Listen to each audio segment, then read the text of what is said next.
మహబూబ్ నగర్ జిల్లా వేముల గ్రామంలో సర్పంచ్ ఎన్నికల ఫలితాల సందర్భంగా రాత్రి డీజే ర్యాలీ జరుగుతోంది. డీజే దగ్గర ఉన్న విష్ణు అనే వ్యక్తి ప్రవళిక అనే అమ్మాయికి ఫోన్ చేసి అక్కడికి రావాల్సిందిగా చెప్పాడు. ఈ ఇద్దరు కొంతకాలంగా ప్రేమించుకుంటున్నారు. విష్ణు తన అమ్మమ్మ ఊరైన వేములకి వస్తూ ఉండే క్రమంలో ఇదే గ్రామానికి చెందిన ప్రవళికతో ఏర్పడ్డ పరిచయం ప్రేమగా మారింది. ఫోన్ చేసిన వెంటనే ప్రవళిక అక్కడకు వెళ్ళింది.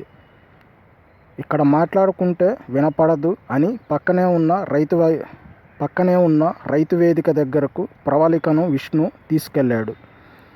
ఆ రైతు వేదిక పక్కన ఉన్న నిర్మానుష్య ప్రాంతానికి తీసుకెళ్లి ప్రవళికపై అత్యాచారం చేశాడు.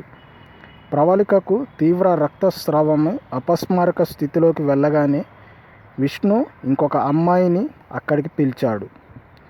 ఇద్దరూ కలిసి ప్రవళికను ఒక ఆర్ఎంపీ డాక్టర్ వద్దకు తీసుకెళ్లగా అతను నా వల్ల కాదు, వేరే హాస్పిటల్కి తీసుకెళ్లాలని సూచించగా వారు అంబులెన్సులో దగ్గరలోని ప్రభుత్వాసుపత్రికి తీసుకెళ్తుంటే మార్గం మధ్యలో ప్రవళిక చనిపోయింది.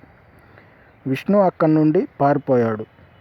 ప్రవళిక లాస్ట్ కాల్ ఆధారంగా విష్ణుని అదుపులోకి తీసుకొని విచారిస్తే తనే అత్యాచారం చేశానని ఒప్పుకోగా అతను అరెస్టు చేసి రిమాండ్కి తరలించారు. ఇలాంటి ఇన్ఫర్మేషన్ కోసం లైక్ అండ్ సబ్స్క్రైబ్.